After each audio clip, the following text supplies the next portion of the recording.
I'm Katherine Flashner, and this is The Truth Is, a podcast about discovering what it means to live your truth. Even when it's messy, when it unravels the plans you thought you had, and invites you to step into the unknown. Each week, we explore practices, stories, and conversations that illuminate the ways we find and follow our own path. This is a space to slow down, ask questions, and uncover what's been quietly waiting inside of you. If it resonates, subscribing, following, and engaging with the show really supports me in bringing more people into the conversation.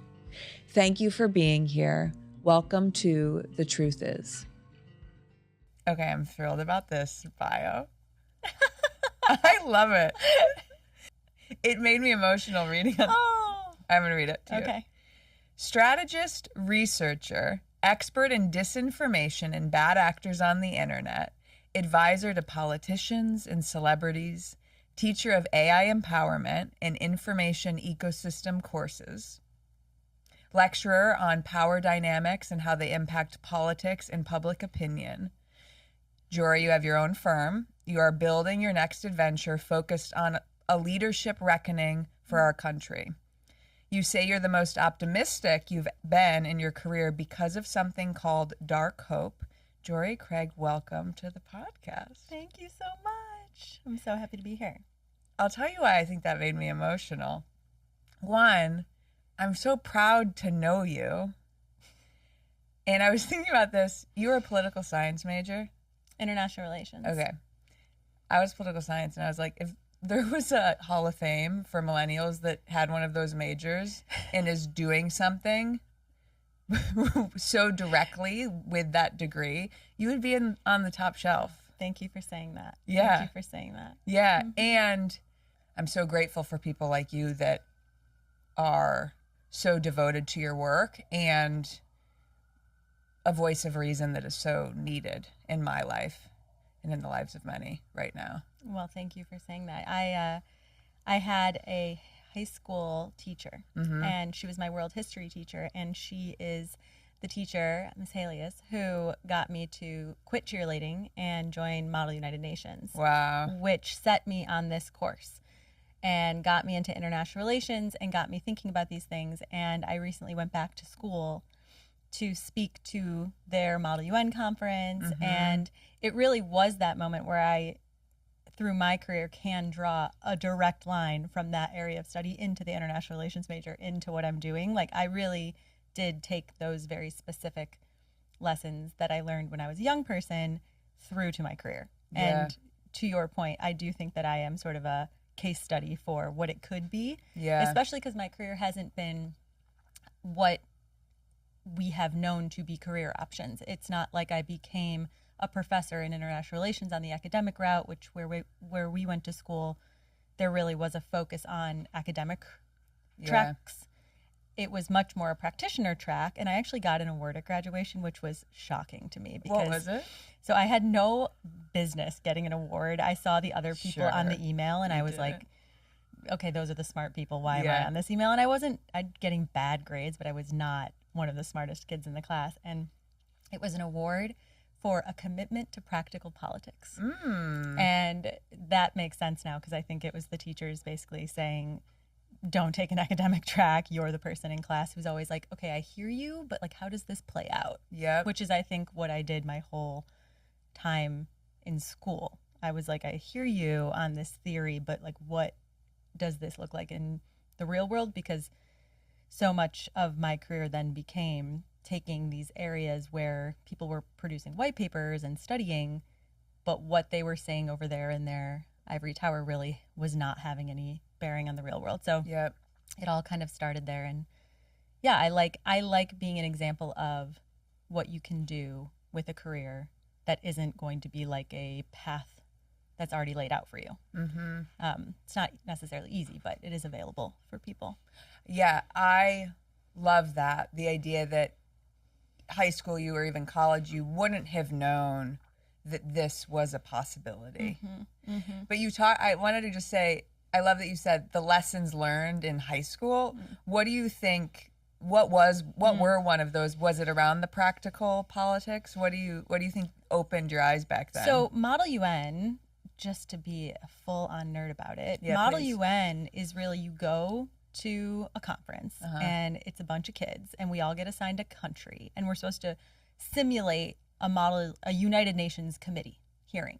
And there's different committees, or you might be in like the, sort of a big one with all the countries, or the Security Council with just the major world powers, and you get these prompts. But the whole thing is figuring out, okay, you're in a room full of high schoolers. You've got the kids that aren't paying attention, that are just basically available to be bought. Yeah. You've got the kids who are like way too in the weeds. And then you only have a small percentage of kids that really have any social skills.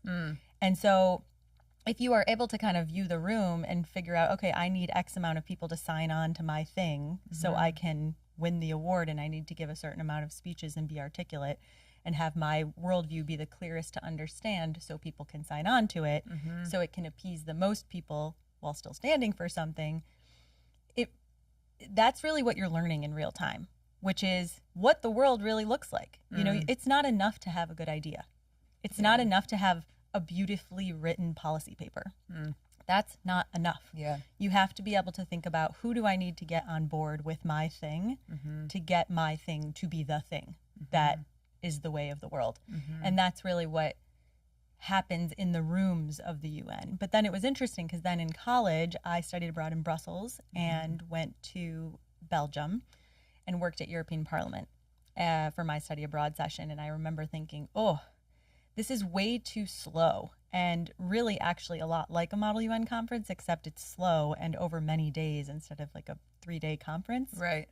And I remember thinking, I hate in the real world that it really is the case that the well-spoken, maybe not so substantive politician is the one who gets sort of invited into the room and gets to write the paper, when the really substantive people are not having their ideas heard. And I thought, ooh, like, don't love that plays out that way in real life. So then learning that in college gave me the ability to then go into the working world looking for, where is there substance paired with the practical application and interest in getting that substance to be over the line in terms of having impact and in terms of being the way of a world or a place.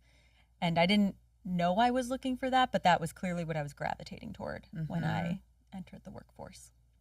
And then as you look at to now from entering the workforce, like, what do you, in retrospect, is the thread that you think has been pulled and that kind of orients to what you're following in your career?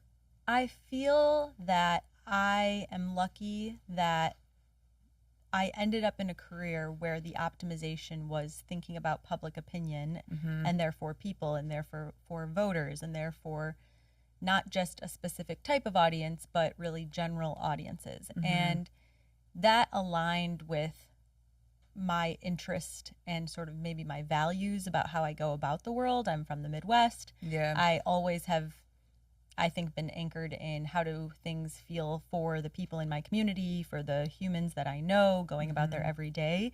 And as I watched so many people in elite institutions and places of power really struggle to understand what was happening with regular people and why they were not going the way of the elite institutions, it really just deepened over time, over and over, my innate awareness that I needed to trust my gut on anchoring what I was recommending and what I was advising and what I was building. Interesting. In what would make sense for the people in my community in their day-to-day life, not in what this elite institutional world was signaling as what was important or the status symbol path that you had to pursue.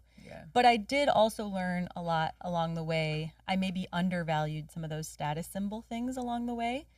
I had people in my life, relationships in my life, that helped me navigate and understand that there are some places in the world where you will not get invited to the table if you can't present and signal certain status signs. And so then you can instead of maybe having like a chip on your shoulder about that, or feeling, I think my instinct was kind of to have like a Midwestern, sort of like, I'm not materialistic and I don't care about those things. Then I just started to see it as like a piece on a chessboard, or a set of resources to have in a board game, a strategy board game, where it was like, okay, sometimes I wear this watch and I go into a room with this watch on, and they think of me in a certain way, and that gets me invited to a certain place. Or the firm that I worked for in my first job that I was at for 8 years was a very reputable, sort of establishment democratic political consulting firm. And they had a reputation from the era of Mandela and Tony Blair and Bill Clinton. And a lot of the ideas that I had when I started working in domestic politics after I had done international politics were really not establishment at all. They were quite contrary to the establishment way of doing things, but it really helped that I had that firm brand. That was what was getting me invited into rooms. And then I could make my contradicting, contrarian point. Whereas a lot of people, especially people in progressive movements, many amazing, brilliant leaders of color, they would not get invited into those rooms because they were seen as a threat to the establishment. So coding a certain way has values and has value. And if you can't code that way yourself, or you just can't stomach it, find someone to code that way for you if you need to be in that room. So don't write yourself out of the room just because you have this chip on your shoulder, or you're sitting on this moral high ground. If you need something done, just be practical about it. Like, remove the emotion from it. It's the same thing, people have a weird relationship with money. Have the relationship you want. Money matters.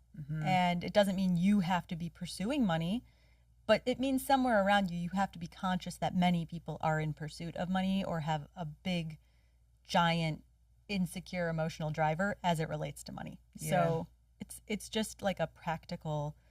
You're so good, like, especially in me leaving the corporate world, like some of those real truths about the way people work, you want to be like totally reject them. And I love the way you're so grounded in this duality of like, I'm serving this idea and I have to deal with the reality of the way our world works. And I admire that. I think I look around at all the people who have allegedly such passion for a thing right now. There are a lot of causes you could be really fired up about right now. And I look at a lot of them, and I think to myself, maybe it's not their fault, but they're not serious. They're not serious about what they care about and what they're enraged about. Because if they were serious, they would make certain changes to their behavior, or they would be willing to enter into partnership with people who might not be exactly where they're at. I've had a lot of conversations, especially with people who, believe in or suggest that they care about progressive causes. And I've put some scenarios in front of them, like, okay, so let's say you had the choice to retweet this controversial thing, or you choose not to retweet this. And as a result, you're invited to a bunch of backroom conversations that end up being what gets the policy for the group you care about passed. Which would you do? And I've actually seen some of them struggle with that. And to me, it's a really obvious answer. But if you're saying I wouldn't be able to give up retweeting the moral statement, to me, to signal something, that signals that you're really being driven by your external, the optics around it, and the optics, and so how it's basically, we're talking about performative activism. But I think it just goes deeper. And I think people, if they are in this moment frustrated about something, there's so much someone can do. But you have to be willing to let go of how you've done what you've been doing. Well, I love that, like that mirror held up in that line of inquiry, because so much of conversations I'm having right now on this podcast and in this season are like, who are we underneath like the inherited assumptions that we accept about who we should be, whether that is in like big life decisions, but I think you bring us to like the present moment we are in. And it's funny, I've had a few conversations over the last month with women that, they work with people to like come back to their bodies and reclaim sense of self through somatics. And I talked to a wonderful woman in the UK just this past week about I was like, you are so good at understanding and articulating the need to come back to self somatically and from a nervous system perspective so that we can engage with the world. Like, she's so good at articulating that that's the point. And when I was thinking about getting to talk to you, I'm like, it parlays directly into this. And as I've followed your work and found great comfort and clarity through your work, it brings me to like the reclamation of our brains, like return to our own ability to discern and think. And I love you talk about this field that you find yourself in didn't quite exist the way it did 10, 15 years ago. For sure. Can you help us understand a little bit about the reality that we're living in? Sure. So I can explain it mostly through how I entered it, because I never, the information ecosystem space or thinking about tech or thinking about bad actors online, I didn't study that, and I never had the intention to be in that space. So the way I tell the story is as it relates to how I got involved. And when I graduated, we were in a moment where Obama had just been elected for the second time, and I was working for a company that helped people win elections in other countries. And so in other countries, people who were looking for campaign advice were especially interested in the digital magic that had elected a Black president in the United States twice. Interesting. And they were really excited about that. And that was in 2013. So we were really still at what we now know as the end of this chapter, but we were still in the chapter that came off the back of 2007 during the Arab Spring, where social media was seen as a connection mechanism, a democratizing agent, a force for good. And we were still in that chapter. And so I got offered a full-time job at this organization where I was interning, if only as the condition for the full-time hire, if I was willing to work on the digital team. And I was not very interested in that. I wanted to be a strategist, a speechwriter.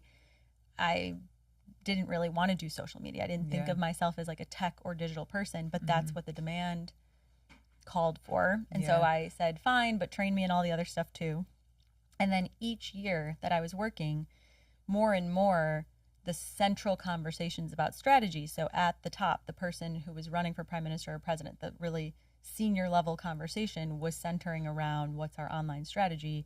That was becoming the center of a lot of campaigns. And how campaigns had been working in the US, but kind of anywhere, was that the pollster, the person who was deriving strategy from polling, would tend to kind of be the quarterback or the sort of person directing strategy. If not the pollster, it maybe would be like the media or the comms person. And then maybe some policy advisors if they had a sort of assertive enough personality. But it wasn't the digital person, because who was staffing digital? Well, it was the resident millennial. It was the young person. So there was this weird moment where there wasn't anyone senior enough to have strong opinions about social media in terms of their professional development. But there was this increased demand for this young whip smart thing that people wanted, that was doing these amazing, incredible things. It was taking down dictators. It was electing the first Black president. It was all the rage. And so out of that, there started to be more people selling digital services. But that's really the Western story. What I learned working in other countries was that in other places where there are not as many resources available to dedicate to campaigns, either because there are campaign finance rules, which we don't have in our country, or there are asymmetric resources available. So like there's one state-backed or wealthy-backed set of candidates, and then if you're not that, you have no resources. So because of that resource scarcity, there's actually far more innovation. And so when you are in a resource scarce environment, social media does become this free, massively empowering tool. And so in each of the countries I was working in, and I was working in Eastern Europe, Western Europe, Africa, Asia, Central America, everyone was using the internet in slightly different ways. And I was watching how sort of depending on the group of people that were involved in the campaign, they were approaching it in just totally different ways. Some were using it more as an organizing tool. Some of them were using it more like traditional media, and that was back when social media was more social still, less media as it has become. Mm-hmm. And so in general, in the first early years of my career, I am thinking about and having to think about the internet as this really kind of more like a potential wind or oxygen for a campaign, and less as like a line item in a budget. Like we're going to do TV and we're going to do mail, and then we're going to have this also a social media post. Yeah. And then Trump won the election, and also I would bundle the Brexit referendum in the UK with that moment. And in that moment, all of a sudden, it's very rare that you get an event like Trump winning the 2016 election where an entire field is on the record and wrong all at once. Everyone in the field, everyone in the professional field of note was on the record as having Hillary win. Yeah. And they were wrong. Yeah. And so that created a remarkable vacuum in expertise, a huge demand for new voices, new people to explain the moment. And that is what I think in the American context, in the Western context, the combination of Brexit and the Cambridge Analytica conversation and that 2016 election result is what birthed this, the internet has some stuff going on that isn't so great. We should really be studying it in the threat context. And there were already people working in that space. People who worked in counter extremism were already working in that space, national security. Some people in the academic setting were studying it from the point of view of studying propaganda or state-backed influence operations like Russian campaigns or other state-backed campaigns, but there wasn't a field of people thinking about it and talking about it. So that was really the birth of this conversation about let's look at what's going on the internet and maybe look at some things that we didn't realize are having a negative consequence. And then that evolved into kind of where we got in the lead up to the pandemic, which was more focus on, hey, these platforms might be responsible for radicalizing some people or allowing or being the hosts of narratives and propaganda that are taking people into a place that is not based on true information or fact-based information, evidence-backed information.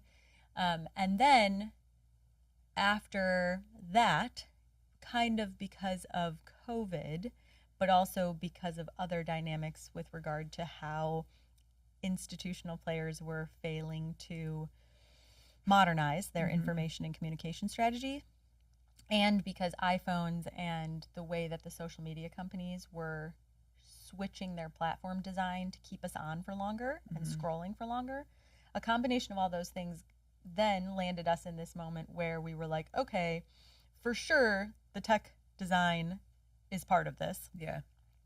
And the companies, after they didn't get rewarded for their fact-checking programs, kind of decided, we aren't getting any points for this. We're going to cancel all of it. We're going to pull back from trust and safety, and we're just going to say, you know what, anyone telling us that we need to make changes is an operator of censorship, and anybody who is saying no rules is on the side of freedom, which was not a helpful frame for people who were really just calling for safeguards to be put in place, not based on content and speech, but based on how those companies were keeping people scrolling, how those companies were using our data to retarget us with content we didn't ask for. Yeah. And so I could go on and on about sort of the false frame of free speech in the context, and I should go on about that because a lot of bad actors on the internet like to accuse me of being part of some sort of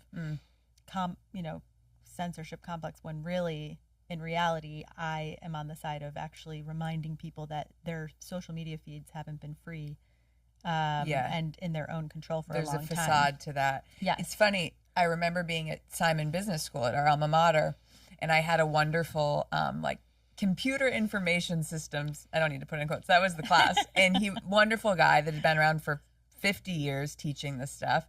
And I remember the case study. It feels like such simpler times, where he played us a video, and it was like introducing the moral obligation of tech platforms by the case study of like, you can Google, did the Holocaust really happen? And it just introduced this awareness to a group of MBAs that feels like it's like barely scratching the surface on the complexity we're living in today.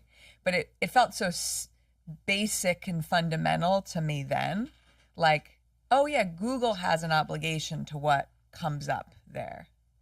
And now it feels like we've swung into this wild, wild west that you frame so articulately. Right. And really, so many people were ringing alarm bells, like tech ethicists and a lot of amazing people in the hacker community were raising alarm bells about this. But it just, as they were raising alarm bells, there were both people who didn't want to listen because it inconvenienced the way they had been doing business. That's a lot of like conventional legacy media. That's a lot of sort of institutionalists.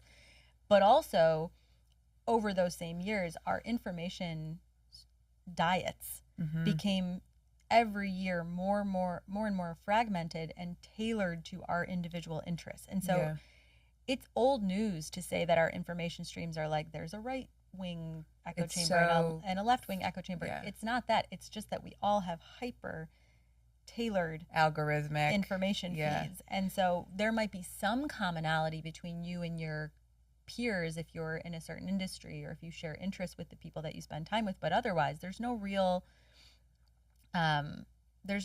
through line that can perfectly predict a person's information diet. We know roughly younger people tend to go here, older people tend to go there, but how do you measure someone watching Netflix but scrolling on their phone, switching to apps?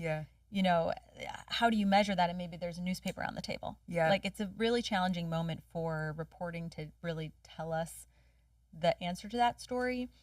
And per the point about the problem with framing any of this conversation as let's make it about the speech and the content people are consuming, one of the reasons that I sort of moved for a time, I took a moment and sort of stepped back from the sort of democracy of it all, the politics of it all, and I moved toward tech policy and think about this through the context of child online safety is because we needed a way to get into the design conversation and get out of the conversation about speech. Because, like I said, this really wasn't about your speech, my speech.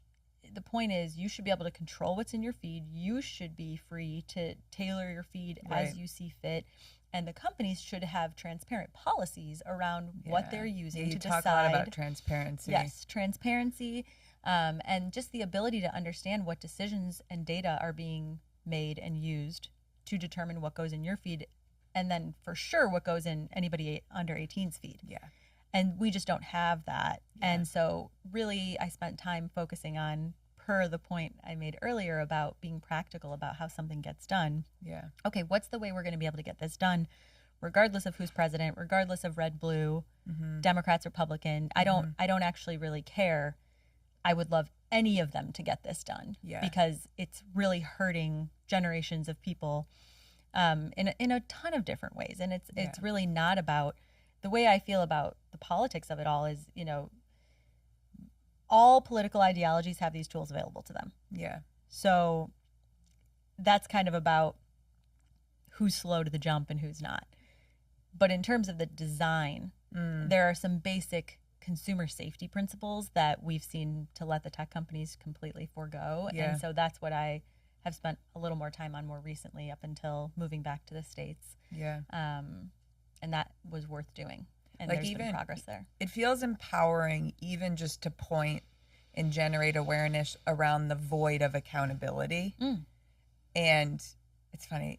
I remember a film class at the U of R where we watched all these interesting films that were pointing to like the thinking of men in groups. It was a really cool film class. And these like big questions would come up, like watching Stepford Wives. He would be like, what's actually happening here? And I'm like, the wives are robots. He's like, what's actually happening here? And he kept asking it until we were like, oh, they're murdering the women and like deciding. And so you'd get to these like harsh truths about the world.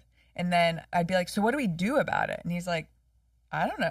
Right. I don't know. And there's this panic, but then it's like, a feeling of agency or something. Yes. And so I love the way you educated me on that and set all of that up. And it brings me to like the question of like, what do we do? And I want to share, I was thinking about these examples that probably show up in a lot of people's day to day. But one thing that scares me, there's so many fractures in the different interpretations of reality that like the relational fissuring is super scary. Mm-hmm. So that's one level of it. And then the other level is, how do I discern what is true about what I'm perceiving? So what do we do like on an individual level day to day? Well, it's a big question. Yeah. But like you mentioned, I am the most optimistic I've been in my career because I think that we've reached a level of fragmentation and disconnect that is now going to require us to connect again. And so what we do is we think about world building. Too often people don't think about world building because in order to have the what's the way that I want to say this?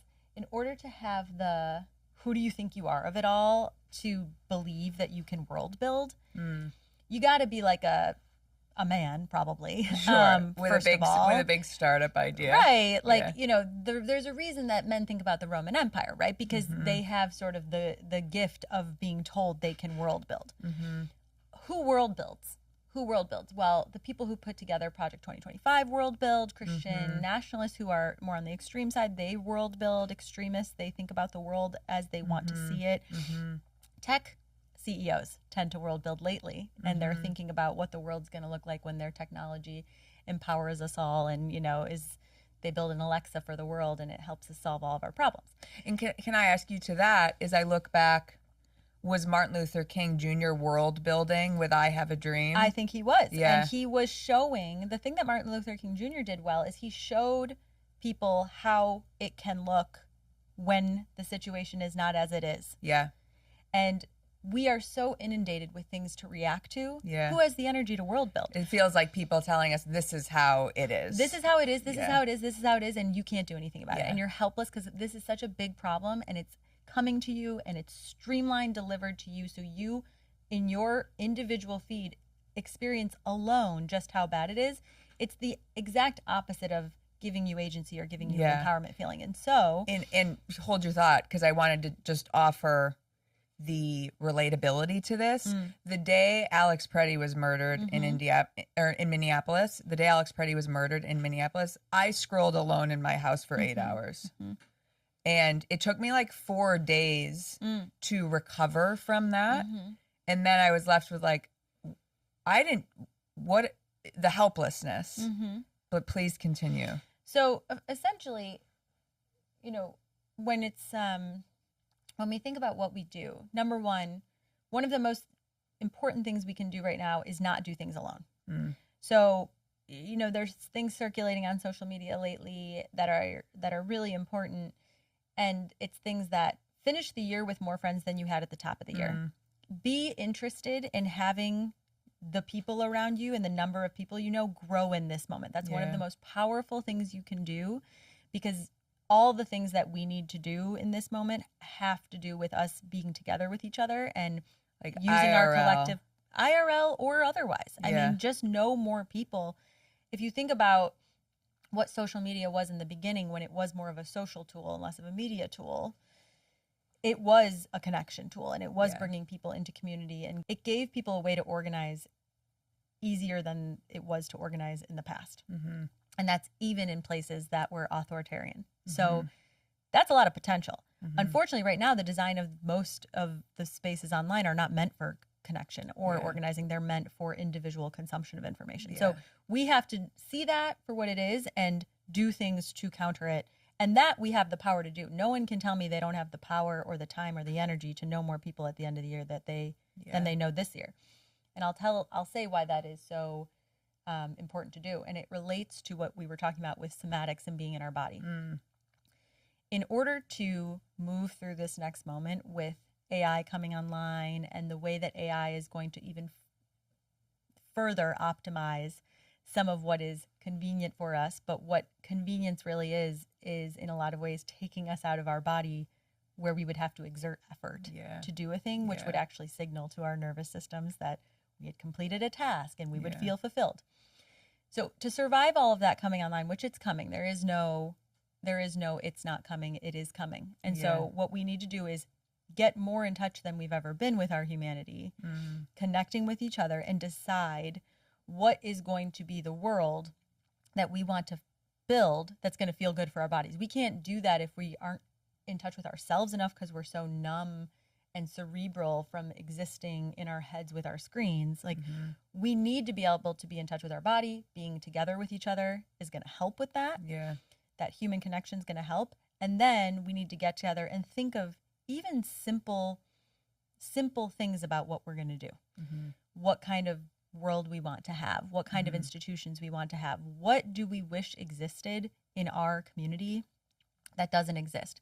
One example, I have a friend who, when the LA fires happened, he talked about how there were so many high agency people in LA who got things together, built what needed to be put in place. You know, there was a need for people to get new clothes. How do we get that in place? How do people bring, and it just all happened. And he said, there's so many high agency people in Los Angeles. I don't think most of those people know where their city council meeting is. And it's true. The second you start mentioning things to do with civics or city council, or it's just like a not sexy, feels boring like going to the endeavor. DMV. It doesn't have to feel that way. You know, going to the DMV could feel like a rave if we just so choose to make it that way. And so the other benefit of doing that is if you are giving your attention to that in a focused way, you'll get energy, and you will take away energy from the systems that are thriving on your attention going elsewhere. And your anxiety, your stress, your sleep deprivation. They want you unhappy, scrolling, anxious, and without any energy to do anything about it. The way that we do something about it is pulling away. And I know for a lot of people, it can feel like if I pull back, I'm wrong. You know, this is not a time to look away. You're not looking away to look nowhere. You're looking away. It's like you're orienting to something else. It's a different orientation. And so I've been talking about this concept of dark hope.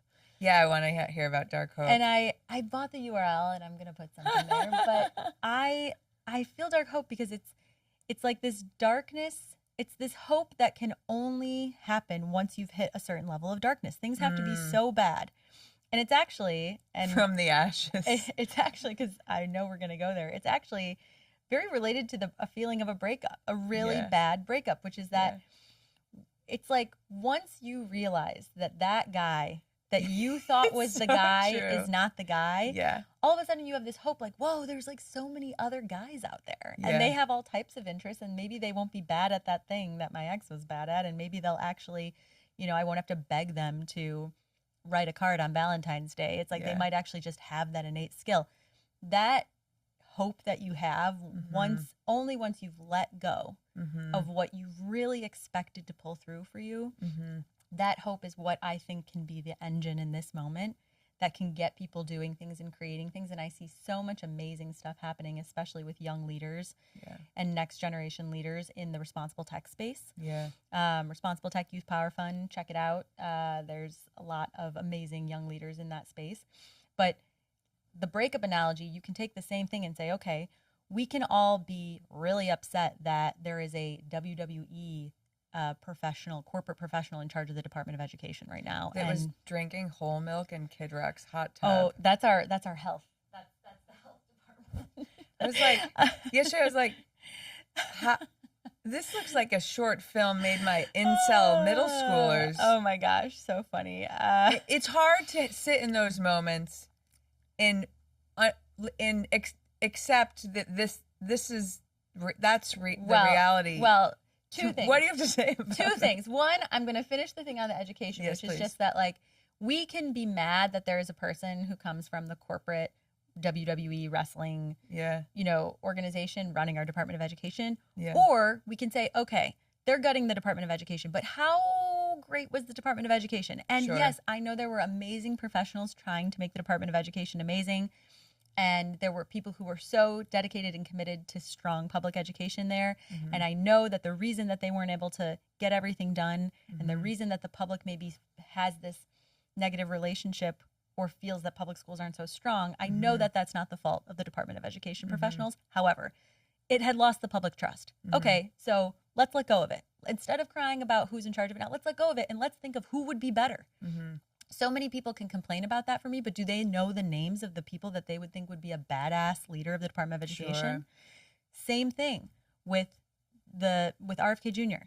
Okay, that video is ridiculous, but when I was watching it, I was thinking it's so frustrating that not one of the amazing, brilliant people who are on the side of institutionalism and strong science could have gotten their shit together and thought of something compelling enough to get around and move around the internet and get in front of people.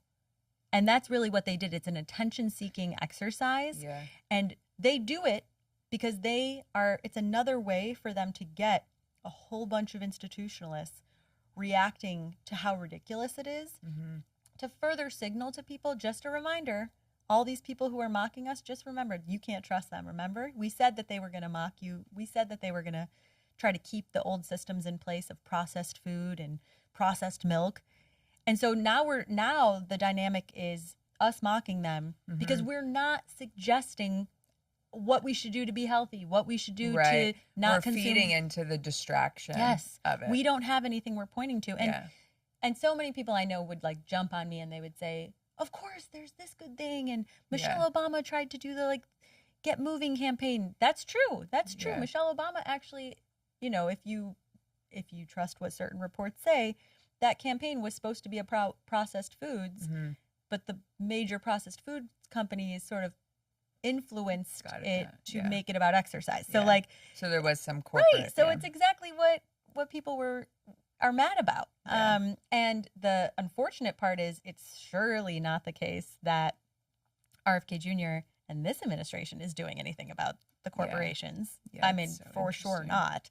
But they have convinced a host of the public that they're a better bet than any other alternative. And so whoever is going to actually present an alternative approach that is speaking to, and not just speaking to, ideally speaking and acting in line and in an accountable, transparent, high integrity way, the next credible alternative to do that is going to be capable of really building a world here, because the public is hungry for it. What is it? It's something like 45% of people identify as independent, 56% of Gen Z, 54% of millennial identify as independent. Wow. The country is not, no one's stoked. And I actually say this to people all the time.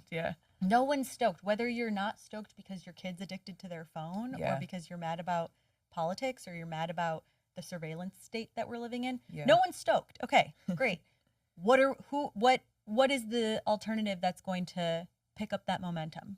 And I spend a lot of my time thinking about that, and that's why I sort of position my sort of next adventure as a reckoning with leadership in this country, because I don't think we've seen leadership that walks the walk and stands for what it says it stands for in a really long time on the left or the right.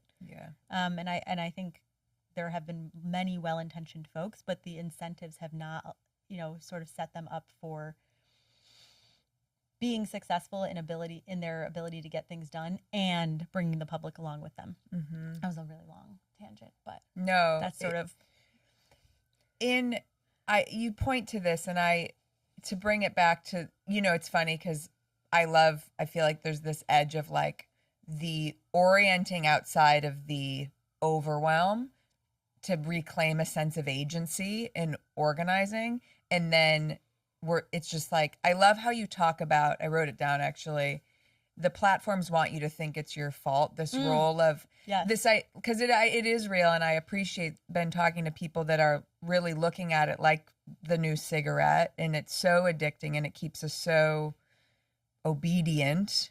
And you talk about that they make, I love your words, make them earn it. And so what do you offer to someone that's in the day-to-day of just the swirl of the overwhelm, that's wanting the seed of a new way forward? Well, I would say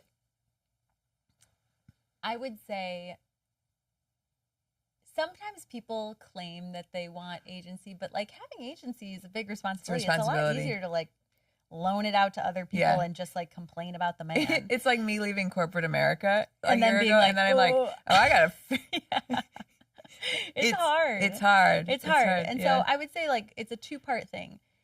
One, understand that it's amazing to me when I'm in focus groups and I hear people doing the platform's bidding for them. They'll basically be like, well, they have the right to make money. They have the right to build a company and get me addicted. And, they have that right. And I'm like, hey, man, what are you doing? Like, why are you just dunking on yourself on their behalf? Yeah. You don't get anything but negative from this. Yeah. Maybe you do get free information. Maybe you do get to see pictures of your old prom date or your grandkids or something. Right. But let's like look at the trade-offs here.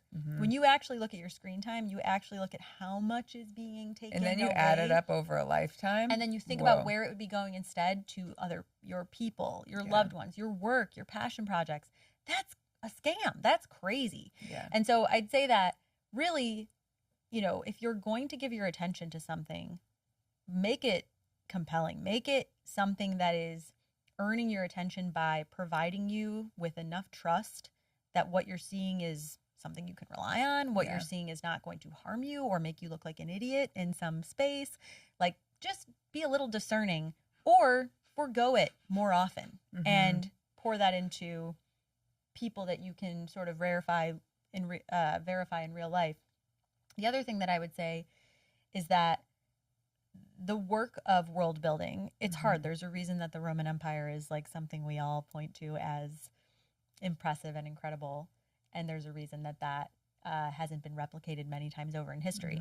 But if there was ever a population in a country who could do it, it would be the American population. We have a lot of blind confidence in ourselves that other people in the world are like, who do they think they are? And often, who do we think we are? Like, we should chill. Yeah. But other times, we do incredible things with that. And one of the reasons I moved back from Europe is because there's something in Europe that is very, like, self-defeating. They've got a great system over there. They've got a lot of things we would love to have, like, socialized medicine and effective transportation. However, there is something there that is sort of, as a culture, stopping things before they start. And if you ask other people there, my friends there, they would agree. They'd say, yeah, it's harder to take a big idea and make it into something over there. And that is something that we can do here. So we have like the best conditions possible if only we can pull ourselves away from like the giant suppression machine that is this information ecosystem that we exist in. And yeah, it's a tough cold shower truth, but like, people are really excited about cold plunges. They seem to be really into like doing things that are moral hard. Cold plunge. Yeah, like when did we ever shy away from hard things? From discomfort. Why? Yeah, we didn't. I think there's something, at least for me, in what comes up for me is like some embarrassment that I've been victim to it. Certainly, like, I feel like in the reckoning upon reckoning we're living in, it pointed a light towards some of the problems I see in wellness culture, and for me there was this reckoning of like, just like I said earlier, no, the point is to stay engaged with the world and not bypass it. And I think it points to this like hyper individualism that can come with, no, it's on you to like find your enlightenment and optimization, when it's like, no, we have to point to the systems that we're living inside and deal with them. I've learned from working with my colleagues who do a lot of work fighting for Black rights and also doing work with people coming from the disabled community. It's really a privilege that you and I can even like afford to have our embarrassment stop us from doing the thing. Exactly. Like you and I are still probably just comfortable enough to have the choice of like, am I really going to do something or am I not? And when you work with, and I'm lucky to have the privilege of working with people of color who are in these fights because they give me energy, because you see them say, blow right past all of those things and just say, well, we have to do it. So we're going to do it. There's no choice. So we're going to, and how do they do it? They do it together. Yeah. They are so much more connected. And it just makes everything easier. And there's more joy and there's more hope and there's more optimism. My friend, she runs an organization called Onyx Impact, and she just built a Black AI called Aisha. And so her message is, AI is coming. We can build one that's for us. Yeah. And it doesn't have to be yet another surveillance tool and yet another tool that is going to be about sort of keeping things the way they are. Yeah. And amazing. Great. She did that. And it was hard, and she built it, and it was a hustle, but she did it. And, she's so positive, and that is such a contrast to some of the spaces I am in, where it's just this hand wringing about how bad everything is and how well funded the bad guys are and how dark things are. And it that's not suitable working conditions. Sitting on a Zoom all day with people like that, that's not suitable working conditions. And so you can't put yourself in that, whether you're going to do this as a profession or whether you're going to do it as a thing you do in addition to your profession. You got to find and design the right conditions to be able to spend time on the things that are hard. Yeah. And that it feels like it connects back to what you learned in high school, which is like,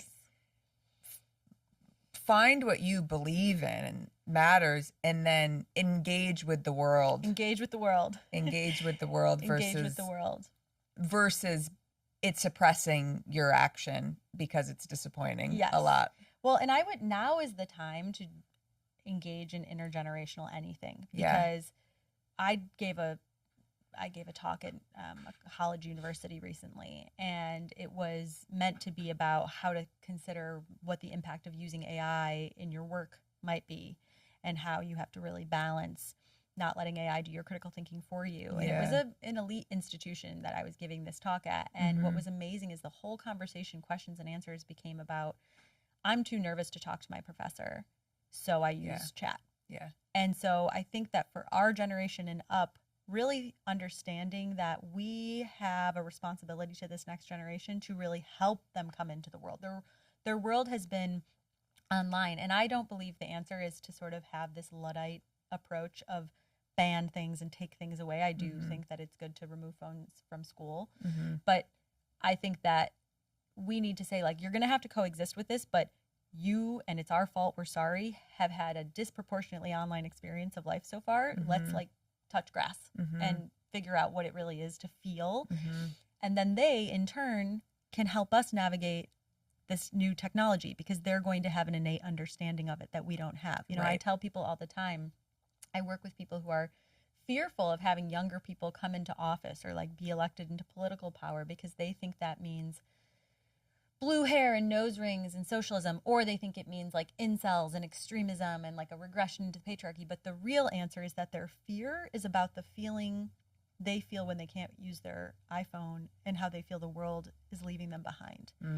And so what we need to speak to is, do you think that the person, the octogenarian your age, is going to help make that world more suitable for you? Or is it going to be someone more similar to your child or your grandkid who's helping you work your iPhone? Yeah. Like, is that who we need in office? Because they're going to have you in mind in addition to having their mind and their future in mind. And that is the call for getting next generation leadership in there. We just have to kind of help with the branding of the next generation. Yeah. Because there are people who want to keep power in the octogenarian generation, keep things and the status quo, who are going to keep branding things a certain way. Yeah, that it's and great we can't again. fall for it. Great again somehow. We can't fall for it. We have to make sure people understand really what it would look like to world build with a different set of leaders who are all different types, and not one way left and one way right or whatever.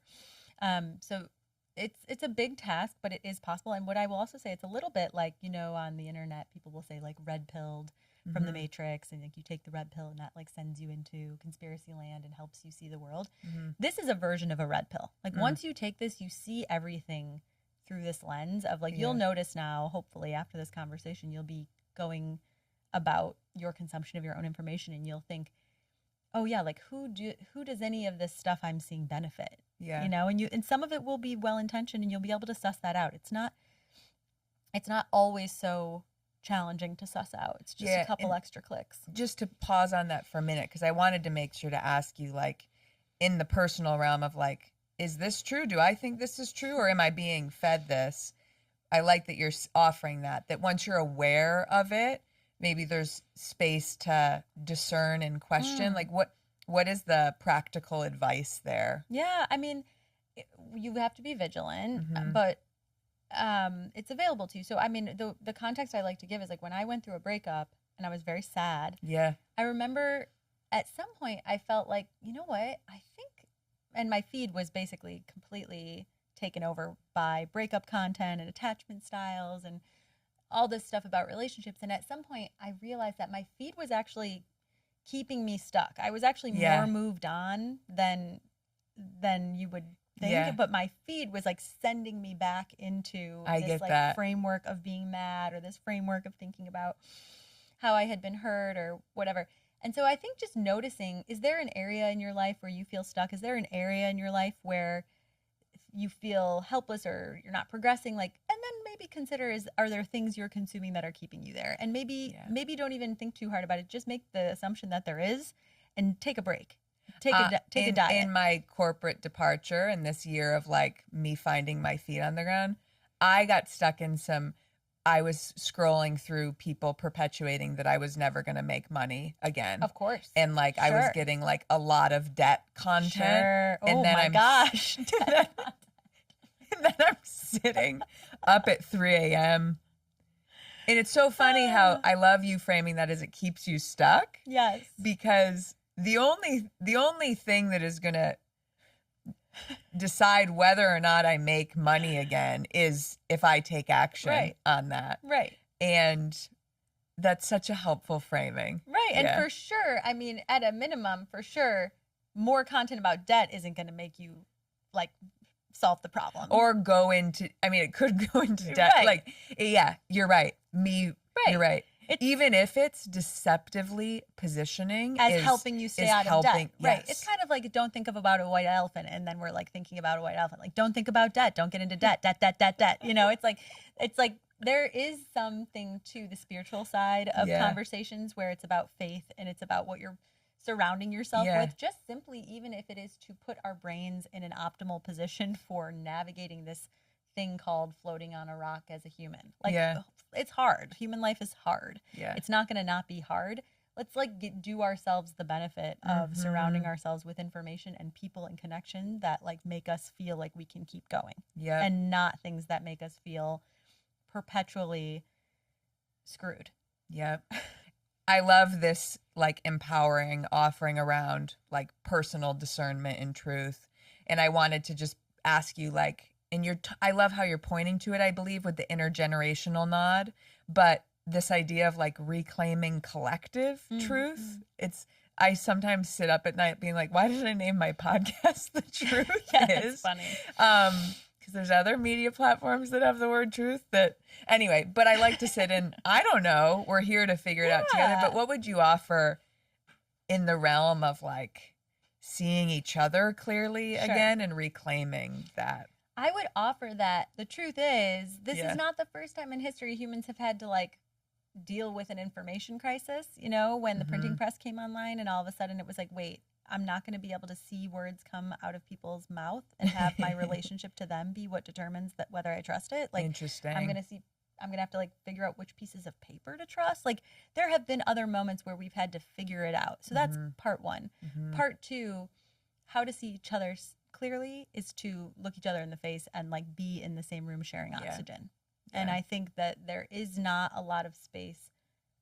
I don't think there is not a lot of space for nuance and for human mannerisms in these tiny iPhones where most of us are digesting information. They're an important part to help us navigate this moment, but we're going to get what we need about who people are from being with them and knowing them. Knowing them, it doesn't mean you have to spend every day sitting next to them in a coffee shop. It just means knowing them. Like, I know you, so I know I have a pretty strong sense of like anything you'd be doing in the world. I have like a sense of what it would be about or what it'd be anchored in. And I would know if I saw you doing something in the world that was out of bounds with that, I'd be like, is she okay? Yeah. Right? My first question wouldn't be like, she's turned bad. Yeah. My first out question, in the world versus what my algorithm looks like or no, something. I mean, like if I saw you doing something that was out of what I thought you, Flash, Sure. would want to be doing in the world, like being bad. Yeah. I wouldn't be like, Flash is now bad. Yeah. I would be like, is she okay? Is she okay? But if I didn't know Interesting. you, I just like knew you as an influencer, Mhm. and then you like started partnering with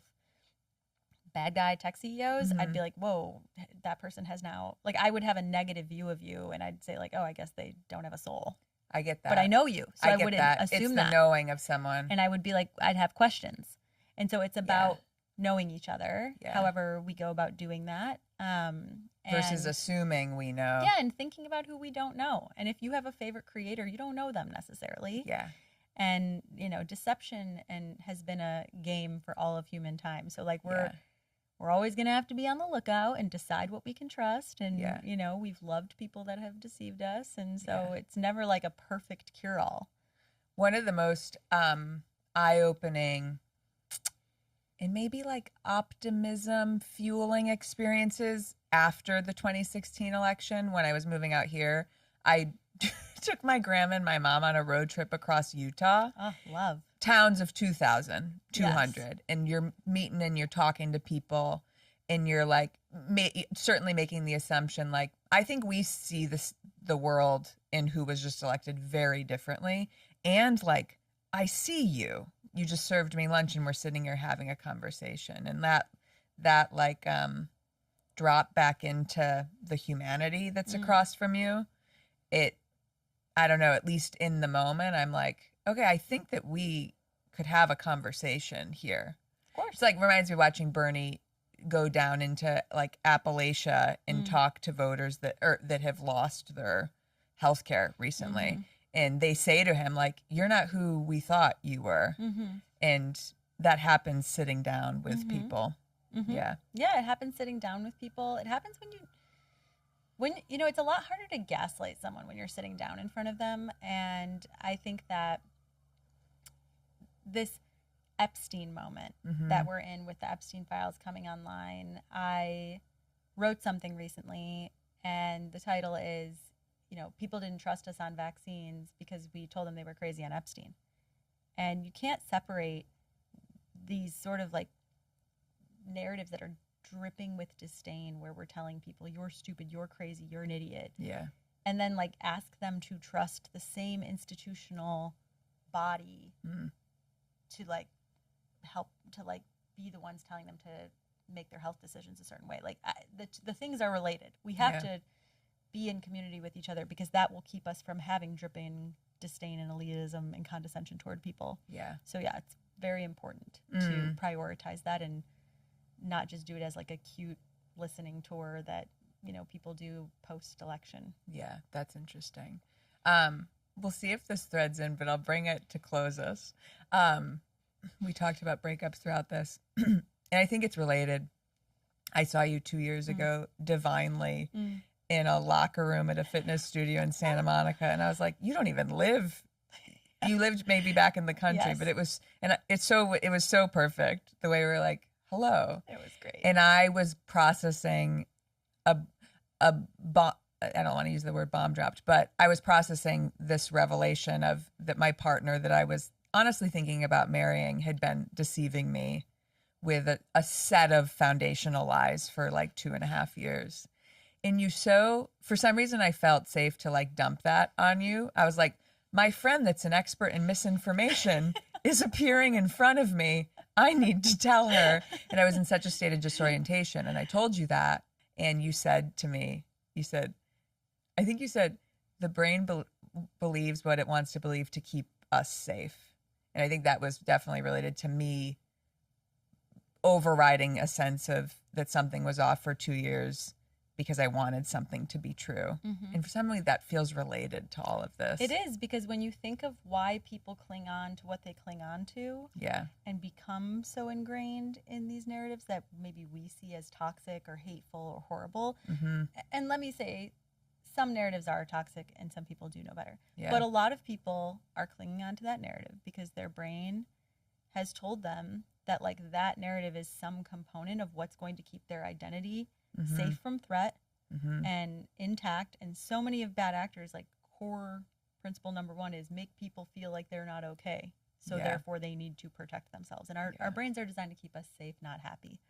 So we have to remind ourselves that we're safe and not let someone else tell us what's going to keep us safe. Okay, here's some fun ones to bring us home. What would your 8-year-old self say to you today? She would be stoked that we travel so much and have seen so much of the world. She would be confused we don't have a husband and children. Same. What would your 80-year-old self say to you today? I hope she says that start walking your own walk, stop living in like a tower, and go like have people around you on a regular basis. I spend too much time on Zooms on a computer. Yeah, that's great. She's going to be awesome. I hope. What is a ritual or a practice that keeps you? Listening to music and incorporating it into commute times. It's like a regulating practice, I would say. Like if I'm commuting anywhere, which I do a lot of commuting to places. Yeah. I really zone out. I love that. This is Truth is Mad Libs. Fill in the blank. I used to think blank, and now I know, or now I believe blank. I used to think my actions were driven by my innate desire to do things, and now I realize many of my actions were driven by wanting to be liked or loved. And now I work hard to understand what it is that I would want to do and push past the friction of what that would mean for how people might receive me. Beautiful. Last one. What's a simple truth about the season of life you're in right now? I feel clear and coherent on direction professionally, and personally it lags behind. And I think my professional and my personal is always more integrated maybe than other people who kind of put their professional on a shelf when they get home. I've always sort of liked having what I do professionally be very important to who I am as a person, but I would say that I still have a lot of questions about personally where to physically be, who to physically be with, and where to spend my time and where I will feel I best fit. So looking to see what the next chapter can, make more clear on that front. Well, I will say probably a year and a half ago after we ran into each other in the locker room, I was texting you feeling similarly in my life, and you shared like some of the clarifying promises and commitments you made for yourself, and it was like a return to core values, what matters most. And so I offer that back to you. Thank you for reminding me of me.